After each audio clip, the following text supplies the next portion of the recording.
Welcome to Twin Talk Politics. Hi everyone, and welcome back to another episode of Twin Talk Politics. And today we are so lucky to be joined by the wonderful MLA Sunner, who is a member of the Legislative Assembly for Surrey-Newton. So thank you so much for joining us today. Thank you so much for having me. I'm very excited to see you both again. Cool. And as you probably know by now, we have a pretty cemented tradition on our podcast, which is the first question is always a 50-50 guessing challenge of who do you think is Jason and who do you think is Jerry, just based on our different colored backgrounds. And as I said, more than half of our guests get it wrong, so there's really no pressure. Okay, so I'm just going to purely guess and say that blue is Jason and yellow is Jerry. Unfortunately, that's wrong. No worries at all. I'm Jason, the one in the orange background, and that's Jerry in the blue background. Yeah, the more handsome one's Jerry. Okay, no, not really. But now that you do know how to tell us apart, let's dive straight into the episode. So Jerry and I know and are well aware of all the incredible work you've done and are doing for British Columbia. But for the listeners at home who might not be as familiar with who you are, we're wondering if you could briefly introduce yourself, and if you're up for it, maybe share a fun fact in there too. Sure. So my name is Jessie Sunner. I'm the MLA for Surrey-Newton and the Minister of Post-Secondary Education and Future Skills.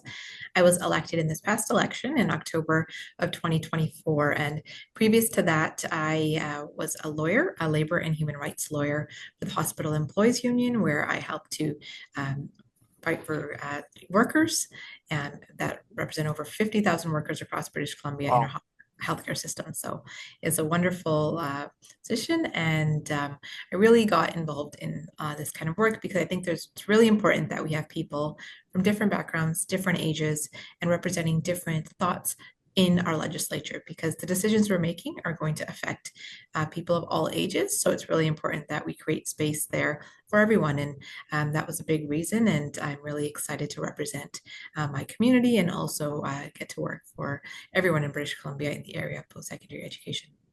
Cool. Thank you so much for that answer.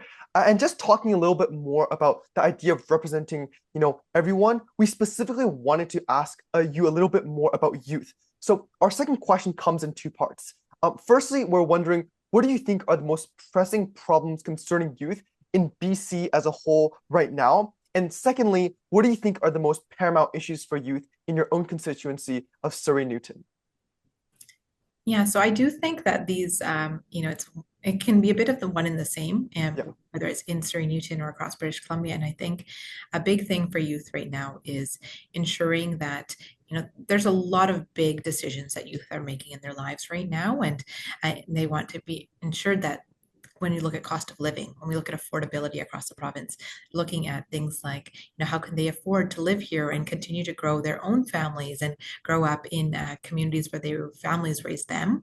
And I think that's something that's really important and near and dear to think about, because as we look at housing prices, as we look at prices of everything and generally affordability across the province, these are things that youth really care about and are thinking about how can they continue to be able to afford to live right here in beautiful British Columbia and not have to, think about something else. I also think a big thing is about schooling and education, and that's why I'm so excited to be in this portfolio. It really does affect youth and seeing what do they want from their futures. What kind of careers do they want? What kind of opportunities are out there in post-secondary education, but future skills as well? And how can they be ready for the future and where the future is going when we look at jobs and the kind of things that 10, 20, 30 years from now will be the main areas of employment. So I think those are really important things. And I think overall for youth, but also everyone in British Columbia, but especially youth, is talking about mental health and wellness. And how are we making sure with all the pressures that come in life, and especially for young people that are balancing school and work and all the responsibilities that come along with that they are taking care of themselves and have the supports and resources they need to succeed and to make sure that they are taking care of themselves as they take care of so many people around them. Yeah, thank you so much. And definitely what you said was very true. I think affordability, education, and mental health are probably some of the things that youth are most concerned about right now. And just on education, we're definitely going to talk more about your very important role a little bit later on in our conversation. But now we kind of wanted to talk about what you previously served as, which was a parliamentary secretary for anti-racism initiatives, where you oversaw a bunch of important efforts to address systematic racism across the province's institutions and society as a whole. And we know one of those initiatives were the K-12 Anti-Racism Action Plan. So we are wondering if you could share a little bit more about what this plan is focused on researching and what outcomes you hope it will achieve. Absolutely. So the K-12 Anti-Racism Action Plan is only one part of the bigger work that our ministry did. So this falls more specifically into the Ministry of Education, but also with us. And it really is about ensuring that there's training and resources for teachers to ensure that they can make all students feel welcome and safe in their classrooms. And I think teachers do a phenomenal job of this already, but it also helps create resources for parents and for students and help really highlight how important it is to create an anti-racist, put an anti-racist lens on everything that we do and really analyze the systems that we all live and work and play in, and that we all kind of take for granted as operating as that's just how things have been, and looking at those systems and saying, is there something here that is creating barriers and challenges for people in different communities? And is there a way to help mitigate that so that everyone has an equal opportunity to succeed in our province, in our schools, in our education systems, workplaces, everywhere, in a way that isn't hindered because of who they are, what they look like, what language they speak, what their religion is, and anything that maybe is diverse about them. For sure. Yeah, just continue on the thread of having an equal opportunity to succeed. We wanted to shift the lens a little bit more to education. We know after the recent cabinet shuffle, you're now the Minister of Post-Secondary Education and Future Skills. So first and foremost, huge congratulations on that. And one of the biggest concerns, as you identified as well, that youth are facing right now is affordability. And I think that's no different in the realm of education as well. We know in recent years, post-secondary education is increasingly out of reach for young students across the province, which the average cost jumped 3% from the previous year, leaving many young Canadians questioning whether the debt is even worth it in the first place. But we know that the BC government has been taking active steps to resolve that, whether through the BC Access Grant, or more recently, we know you just announced the opening of BCIT's new tall timber student housing residence, which is a huge step forward for affordability and also accessibility. So just in that realm, our question is, with the upcoming legislative sitting, what are your goals for making education more accessible and more affordable for students? Absolutely. I think it's so important that students have access to quality education that we have here in British Columbia, post-secondary education and skills training, so that they have the opportunities to succeed and it's equal for everyone. And you've mentioned some of the programs that our government has brought in, and BC Access Grants has helped thousands of families and students be able to afford education. StudentAid BC and the supports that are provided there are really helpful. And and I've heard from students throughout British Columbia about how students and their parents actually, of how they thought twice about maybe they could afford the tuition, but maybe they couldn't afford rent in certain areas of the city. And that's why projects like the student housing projects that we announced in BCIT, that more than doubles the number of student housing spaces at BCIT. It adds an additional 469 spaces, including accessible housing spaces as well, so that people don't have to think twice about whether or not to send themselves or their children to schools, because they can afford these rents, which are below market, and also they're more affordable than the average rent in a space if you were just to rent an apartment, for example, because they include things like laundry, they include things like storage, the furnishings in an apartment, all of these kind of things that makes it easier for students to go to school to learn, because that's what they're there to do, right? And that's where I've heard so many students say that these kind of initiatives have really helped them to focus on school and not have to think about how they're going to be able to afford the rent, and also pay for schooling. And they're able to focus more of their time on school and really succeed. And hearing that is something that's really important to me, because it's not something that I'm too far away from. I not too long ago, maybe a while ago, but just over a decade ago, I myself was going to post-secondary education and having to pay for rent and think about all these things. And I'm so proud of what our government's been able to do. And these are the kind of initiatives that we are going to continue to work on to ensure that students have access to education, that they have to affordable, accessible education, they have access to on-campus student housing, and that they're able to get a good quality education here in BC and not be hindered by the external pressures that so many students face. Sure. Thank you so much for that. And just on the aspect and topic of translating education and what they're learning in school into the actual world, we wanted to touch on your position of future skills. And we know a key aspect of that is making sure current skill programs continue to remain relevant, effective, and I think most importantly, meaningful for students going into the future. And our question is, in our world right now, with the exponential rise of automation, AI, and global competition completely reshaping the job market so quickly, what steps do you think are important to help and assist students of today to feel more confident and prepared for the jobs of tomorrow? Absolutely. And I think this is a fantastic question because we know that the world is changing and it's really important that we're changing alongside it. And the post-secondary sector is just so forward thinking and resilient in this. And I'm really excited to be working with post-secondary institutions to ensure that we're ready for the future skills that we need, right? So as you mentioned, things like AI and being able to ethical AI and being able to be at the forefront of that are things that we are need to focus on are focusing on and are really moving forward with, because if we can prepare our students through training programs, through trades programs, through our post-secondary education for those future jobs, then we're setting them up for success.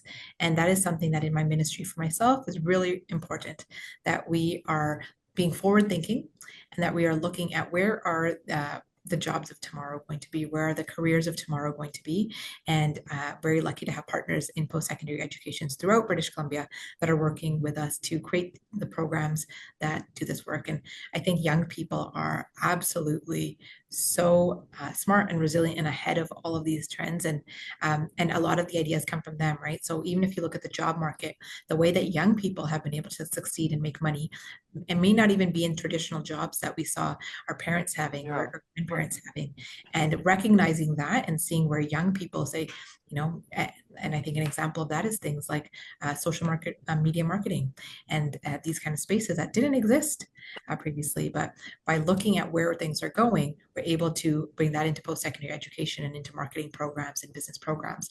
And similarly, looking at where we're going with AI and, even with aerospace development and aviation and all of these kind of things, through post-secondary education and through our skilled trades programs, we are giving hands-on access to students to get experience in these areas so that when they're going out at the end of their programs, they are job ready and they're ready to, contribute to their careers, but also really make an impact and grow it forward. And I think it's such a fascinating, exciting time to be resilient, to be innovative and creative, and young people are the perfect group of folks to take on that challenge. Yeah, thank you so much for your answer. And I just found something you said very, very inspiring, which is our times are changing and we must change with it. So thank you so much for that answer. And just before we transition a little bit more into youth, we wanted to ask a bit more about your background. And we know even before you stepped into office, you were especially involved in the community and continue to be today, especially in the legal side of things, being on the board of the South Asian Bar Association, the BC Canadian Bar Association, Human Rights Law Section. So our question is, how do you think your legal expertise translated into you becoming an MLA? Yeah, thank you. So I think it's really, it's been something that's been a really big asset for me to be able to look at situations from multiple perspectives. And I think in my experience in the community, as you said, previously I worked for HEU as legal counsel. I've been on a number of boards, but also before that in law school, I worked for the United Nations Office on Drugs and Crime and was able to bring a different legal lens when we're looking at how to support different countries in updating laws and regulations that they have in areas that are really, really important, like anti-human trafficking legislation.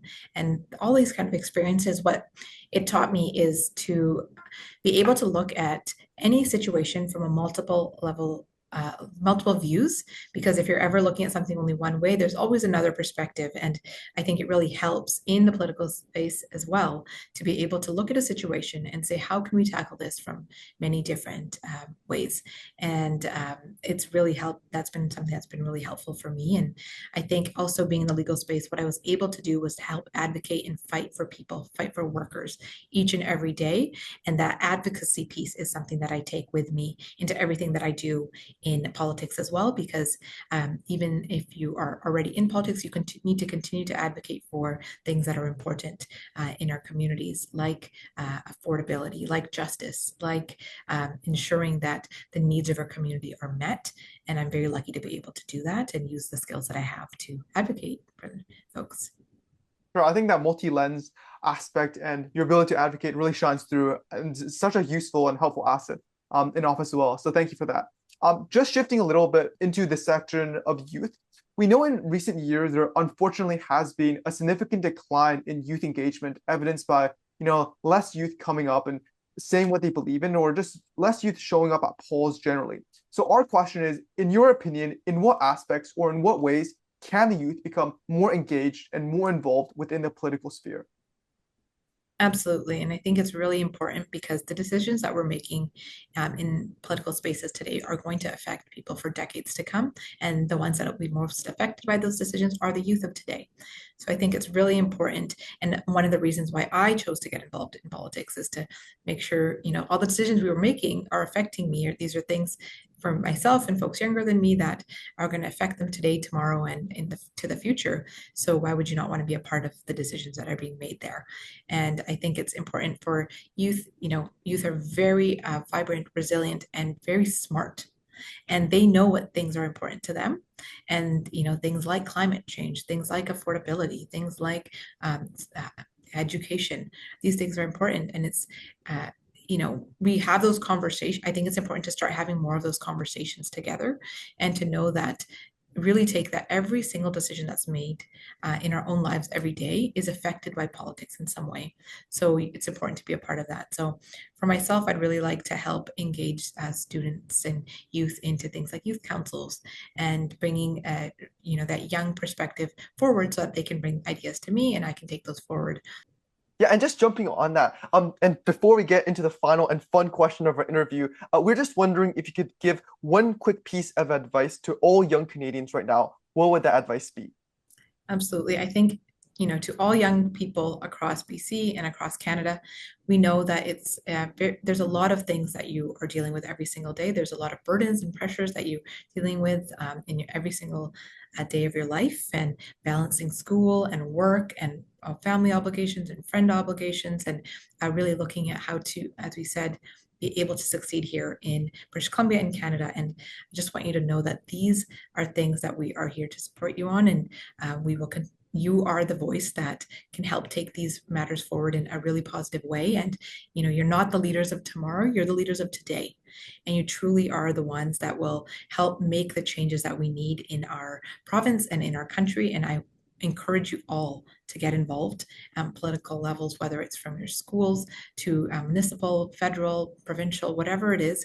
Get involved, make your voice heard, because we need to hear from you. And I really am excited for the future of tomorrow, because I know our youth and our young people are so dedicated and ready to take on this leadership role. Well, thank you so much for that powerful answer. And for the last question, probably the hardest question of today, we like to save the hardest question for last. We know, so when you're not in the legislature and not tending to constituents, what's one fun thing that you love to do in Surrey that you'd recommend everyone try at least once? Ooh, there's so many wonderful things about Surrey. Yeah. It's really, I grew up here. It's one of the most diverse cities I've ever been to. Our food, for one, is fantastic. Within, even just within a 1 block radius, you can have everything from pizza, pasta, Chinese food, sushi, Indian food, every single thing. So I would say come to Surrey, do a food tour. You won't even have to go far. You can get all of that within a couple block radius. And then once you've eaten all of that, we have beautiful, beautiful parks in every single corner of Surrey. And I personally love to to go for a little bit of a walk, a track walk around the parks around me, and really enjoy the beauty and nature that Surrey has to offer. For sure. Thank you so much for that. And for the viewers and listeners listening to this podcast, make sure to go to Surrey, try out the food, try out the beautiful strolls. So thank you for your answer. All right, I think that concludes our interview today. Again, Jerry and I would like to extend such a big thank you to MLA Sunner and her phenomenal team for this wonderful opportunity and taking the time out of her incredibly busy schedule to meet with us today. We truly, truly appreciate it. And for all the listeners and viewers at home, if you guys wish to see more interviews like this, be sure to tune into future episodes. Thank you, everyone, and we'll see you guys next time.